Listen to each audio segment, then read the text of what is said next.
hummus, granola, tofu. Let's talk about how the origin of some of these supermarket staple foods lies in the hippie movement.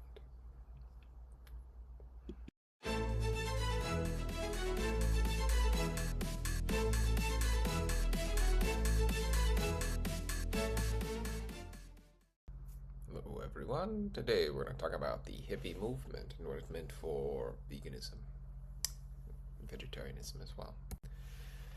So, foods on the left are foods that I'd associated with kind of healthier cuisine, whole wheat bread, bean sprouts, homemade kombucha, homemade granola. And these are foods that more or less emerge out of the hippie movement. Foods on the right were conventional foods, associating things like industrial white bread, pizza, soda pop, things you find in most restaurants, most stores. I mean, still today, most of these stores, especially in the United States, are filled with the foods on the right. Um, so I think about health food stores buying in bulk, um, things like that. Tofu, for example, in the small rural community of Spencer, West Virginia, or maybe just outside Spencer. Back in the day, in the 70s, there was a tofu factory there, a tofu plant, what they called a tofu dairy, Spring Creek Soy Dairy, where they made tofu. Um, exactly. And a big influence on this time period is going to be Diet for a Small Planet by Francis Moore Lapame, talking about the destructiveness, environmental destructiveness of animal agriculture. Some foods popularized in the hippie era include tofu, bean sprouts, hummus, herbal tea rather than caffeine tea, tempeh, tahini, nutritional yeast at the bottom, and seaweed. Um, and we'll see where some of that comes from. And most of all, I'd say the most common and the most enduring food is probably granola. Granola and yogurt. That really comes out of the hippie era. And now it's everywhere, pretty much. You can find that. A big influence on the hippie movement is going to be German Lebensreform.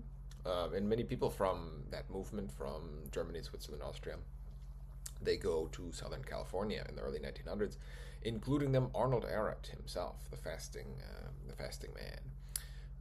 Associated with natural living, healing, they operated a number of sanatoria in Southern California, influencing American culture. In the 1960s, we have George Osawa, the founder of Macrobiotics, so his diet based around whole grains, legumes, etc. He moves to the United States, influences the culture. The 1960s is the beginning of the hippie movement, so you can picture it. I mean, even like the Beatles, and then, I think at least 2 out of 4 Beatles were vegetarian. One is still, one is still with us. Civil rights movement, classic stuff you find in the textbooks. People protesting.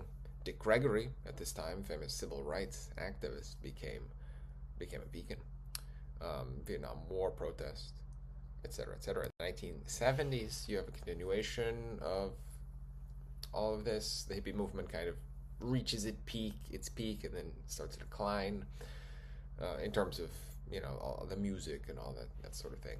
Diet for the Small Planet, as I mentioned earlier, is published in 1971, having a big influence on many people. Many people become vegetarian and vegan because of this book. Hare Krishna movement, spiritual movements that emphasize nonviolence and non-harm. Back to the land boom. I believe this picture is from The Farm, the place called The Farm in Tennessee. So many of them do try their best at sort of vegetarian or vegan lifestyles with the Back to the Land movement. The founding of various vegetarian restaurants that weren't as common before in the United States, such as Moosewood Restaurant in Ithaca, New York. After the 1980s, you have the founding of health food stores, which I love health food stores. I mean, I'm glad this tradition exists. Peace activism continues. The style, these kind of get fixed. Like, what is hippie style? You think of people wearing certain clothing. Certain hippie-ish things, such as herbalism, alternative medicine, keep going on into the modern day. It's just a continuous tradition from then to now. And like I said at the very beginning, the popularity of foods like tofu, soy milk, hummus, granola, before they didn't exist, really, commercially. and then they become commercial, and they still are. You can still go and buy these things. The wellness movement that everyone loves to talk about. This is a big influence on it. And organic food. A lot of people know the book Silent Spring. Rachel Carson, she talks about DDT, the use of this pesticide that caused a lot of environmental damage, the near disappearance of the bald eagle. But even you can see today, there are more bald eagles than there were in the 1960s. So in the 50s and 60s, we kind of reached a low point as a civilization. I mean, there was a green revolution. Sure, many more people could eat. Food was produced very cheaply, but it was almost, a lot of it was not organic, and they were using heavy pesticides that were not, there were a lot of cruder, I mean, like the DDT, things like that. Because before then, there wasn't a need for an organic movement, right? Because everything was organic, because the chemical pesticides and fertilizers didn't exist. But then when they became common, they were overused, really. They were overused, and today, organic food is, you go to the store, there's organic food, but it's only a small fraction of what gets sold, right? Like 6-7%, something like that. Just a quick history of organic. We can go all the way back to Rudolf Steiner in the 19th century, who came up with this idea of biodynamic agriculture, which is not vegan. Don't try it. I don't recommend it. I mean, to truly follow it by the letter, I mean, it requires animal products, dead animal parts.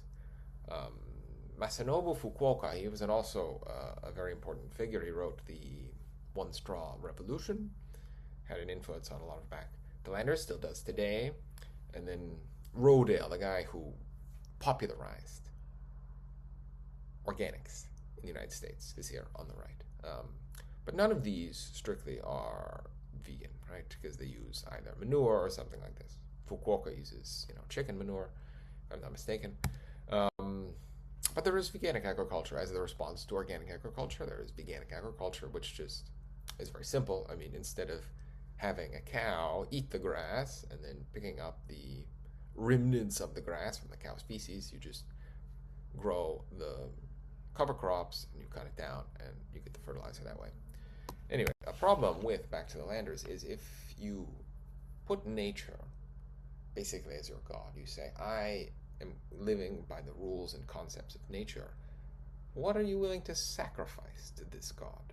Such as Gaz Oakley. He was a famous vegan chef, and then he kind of bought some land, and now he's no longer vegan, and he's eating invasive species, as he says. So if your goals are to be as natural as possible, I mean, go out in nature, animals are eating other animals. That's quote-unquote natural. But I don't believe in that. I don't think that you should. So I think you should always be careful when you get involved with that kind of thing. You can always do it in a non-violent, compassionate way. All right. With that, thanks for watching, and we'll see you again next time. Thank you.